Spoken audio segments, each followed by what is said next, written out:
Du développement et de l'aménagement des territoires, qui était l'année dernière de 106 milliards et qui est cette année de 112 milliards.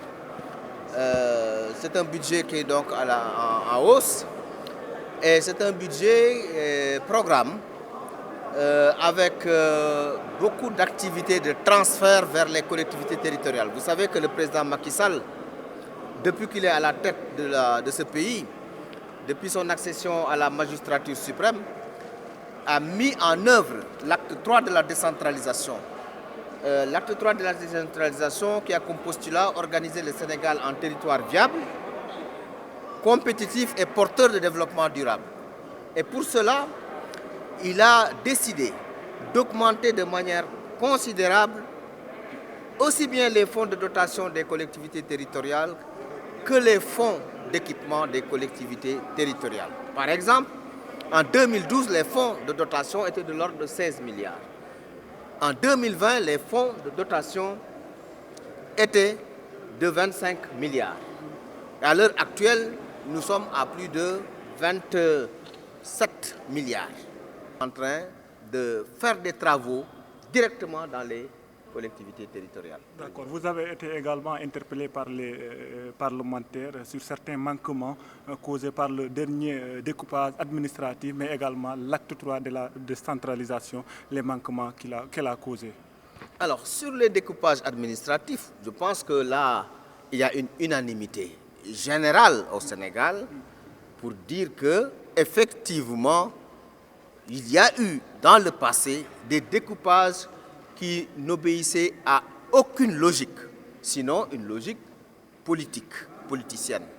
Eh bien, si nous voulons avoir des territoires viables, compétitifs et porteurs de développement durable, il nous faut absolument revoir certains découpages, rééquilibrer, faire des corrections. Mais faire des corrections ne signifie pas faire disparaître des communes ou fusionner des communes. Il suffit et il sera nécessaire d'équilibrer, de faire en sorte que les communes puissent avoir des superficies correctes pour pouvoir exister, pour pouvoir avoir des ressources, mais également pour pouvoir permettre aux populations d'être plus proches des sièges des collectivités territoriales. Et c'est cela que le président Macky Sall veut et a donné des instructions au gouvernement et particulièrement au ministère en charge des collectivités territoriales pour travailler sur ça. Nous pouvons dire que ce travail est quasiment terminé. Nous allons donc attendre la validation du président Macky Sall avant de nous retourner maintenant vers les collectivités qui donnent leur avis par rapport à cette situation. Mais c'est un avis, ça peut être oui, nous sommes OK, non, nous ne sommes pas d'accord. Mais c'est un avis qui ne lie pas l'autorité par rapport à ce qui est bon pour le pays. Maintenant, en ce qui concerne l'acte 3 de la décentralisation, c'est un excellent acte 3, parce que n'oublions pas qu'au Sénégal, il y avait d'abord les régions, les communautés rurales, les communes. Mais maintenant, il n'y a que deux ordres de collectivités territoriales. Il n'y a que les communes et les départements.